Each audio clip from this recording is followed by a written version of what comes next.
नमस्कार। गीतामृत पान की इस पावन संगत में आपका हार्दिक स्वागत और अभिनंदन। पिछले अंक में भगवान ने हमें सही मायने में सुख क्या होता है ये समझाया और बाद में सकाम और स्वाभिमान कर्म किस तरह मनुष्य के बंधन का कारण बन जाते हैं ये बताकर 5वें अध्याय का समापन किया।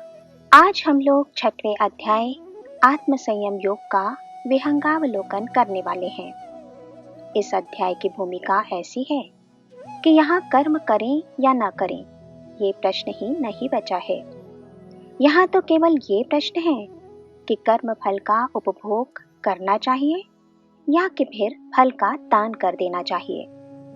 पहले ही 2 श्लोकों में भगवान कहते हैं, अनाश्रितः कर्म फलम कार्यम कर्म करोति यः स सन्न्यासी च योगी च न निरग्निर्न चाक्रियः यं सन्न्यासमिति प्राहुर्योगं तं विद्धि पाण्डव न ह्यः सन्न्यस्तसंकल्पो योगी भवति कश्चन। शास्त्री जी कहते हैं कि यहाँ भगवान हमें 2 चित्र दिखाना चाहते हैं। पहला चित्र है संकल्प त्याग अर्थात इच्छा त्याग से संन्यास का और दूसरा है निरहंकार कर्तव्य आचरण से योग सिद्धि का। इन दोनों ही में कोई फर्क नहीं। अहंकार रहित होकर कर्म किए जाएं तो संकल्प नहीं रहता और संकल्प रहित कर्म में व्यक्ति का अहं नहीं होता। निरहंकार वृत्ति से योगी कर्म करता है और संकल्प रहित कर्म सन्यासी करता है। इस तरह एक बार फिर भगवान हमें बताना चाहते हैं कि योगी और सन्यासी में कोई फर्क नहीं। ये केवल उच्चारण में 2 अलग अलग शब्द हैं। यहाँ शास्त्री जी कहते हैं कि कर्म फल की अपेक्षा न रखते हुए मानव ने कर्म करते रहना चाहिए, ऐसा भगवान का अभिप्राय है और इसके लिए 2 रास्ते हैं। पहला ये कि मनुष्य प्रत्येक कार्य को कर्तव्य जानकर करे और दूसरा है कि प्रत्येक कार्य को आज्ञा मानकर किया जाए।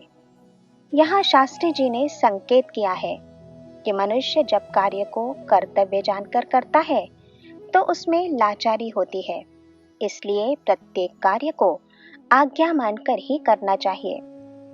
इसके बाद भगवान हमें और ऊपर की कक्षा में ले जाते हैं और कहते हैं कि कर्म को आज्ञा मानकर करने में भी निरपेक्ष स्थिति या एब्सोल्यूशन नहीं है, क्योंकि आज्ञा पालन में भी आज्ञा देने वाले को अर्थात ईश्वर को संतुष्ट करने का हल्का सा मोह होता ही है।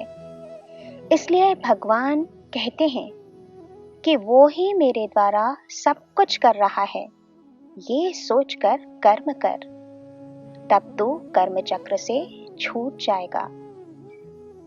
इसे समझाते हुए शास्त्री जी कहते हैं कि सामान्य रूप से कर्म का रूपांतर फल में अर्थात धन में या भोग में और फिर उसका रूपांतर कर्म में, ऐसा कर्म चक्र लगातार चलता रहता है। जैसे मैंने 1 महीना काम किया, उसके बदले में मुझे धन मिला, धन आते ही भोग आया, उसके बाद मैंने फिर फल की लालसा में कार्य किया। इस तरह कर्म चक्र अखंड चलता ही रहता है, परंतु जिसने वो ही मेरे द्वारा सब कुछ कर रहा है ऐसा सोचकर धर्म चक्र करना शुरू किया, वो कर्म चक्र से ऊपर हो जाता है, बाहर निकल जाता है।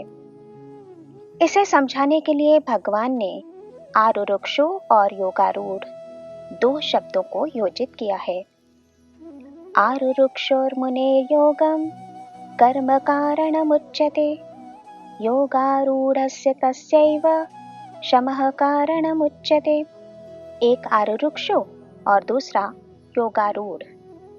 भगवान ने कहा कि इनमें से एक योग पद्धति से ऊपर जाकर परमात्मा तक पहुंचने की इच्छा करने वाला है और दूसरा उन तक पहुंचा ही हुआ है।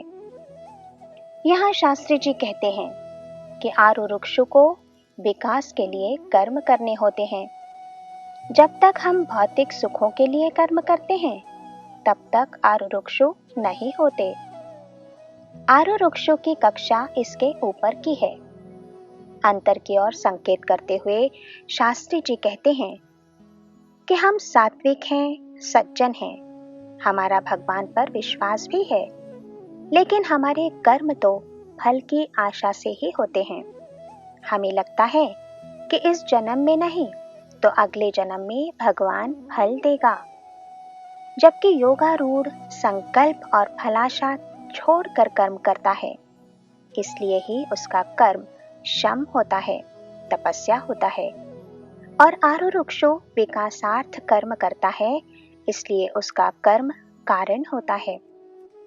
इस बात को समझाते हुए शास्त्री जी आगे कहते हैं कि जो विकास के लिए कर्म करता है, उसका उद्देश्य, संकल्प, कामना और फल निश्चित होते हैं, इसलिए वे कर्म उससे चिपक जाते हैं, उसे अच्छा भोग भी देते हैं।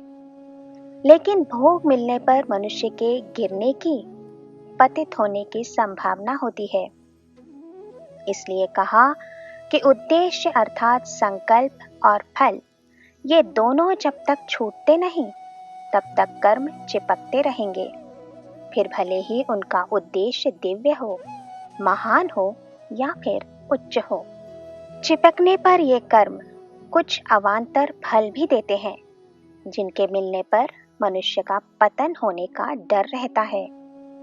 इस प्रकार भगवान ने आरुरुक्षु और योगारूढ़ इनमें भेद स्पष्ट किया है।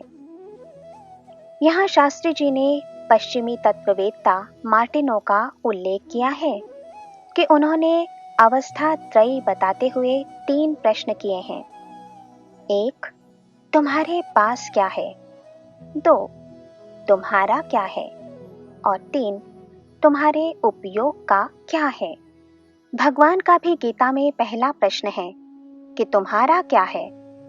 इस प्रश्न का उत्तर देते हुए शास्त्री जी कहते हैं कि एक समय ऐसा भी आता है कि विषय हमें गुलाम बना देते हैं और तब कष्ट देने लगते हैं। उस समय विषयों से मन विमुख हो जाता है, हट जाता है। गीता की दृष्टि से विषय विमुक्ता ये पहली सीढ़ी है। दूसरी सीढ़ी, तुम क्या करते हो? What you do? जब ये समझ में आ जाए कि केवल अपनी शक्ति से मैं कुछ भी नहीं कर सकता, तब कार्य करके भी प्रतिशून्यता की मानसिक स्थिति आ जाती है, जिसे कर्म परांग मुक्ता कहते हैं। और तीसरी सीढ़ी है, तुम क्या हो? What you are? कुछ भी तो नहीं भगवान।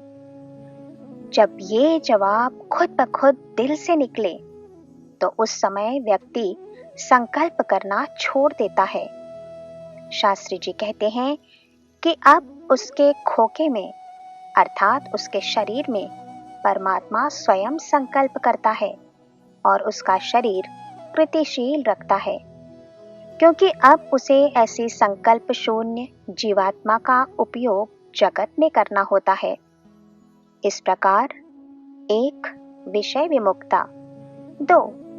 कर्म परांग मुक्ता और 3. संकल्प शून्यता, ये गीता में वर्णित अवस्था त्रयी है। चौथे श्लोक में भगवान कहते हैं, यदा हीनेन्द्रियार्थेषु न कर्मस्वनुषज्जते सर्वसंकल्प सन्यासी योगारूढ़स्तदोच्यते, कि संकल्प शून्यता अध्यात्म की तीसरी सीढ़ी है। योगारूढ़ व्यक्ति अपनी सभी भौतिक इच्छाओं का त्याग करके न तो इंद्रिय तृप्ति के लिए कार्य करता है और न ही कभी सकाम कार्यों में प्रवृत्त होता है। आज इतना ही याद रखते हैं और यहाँ विराम लेते हैं। जय श्री कृष्ण।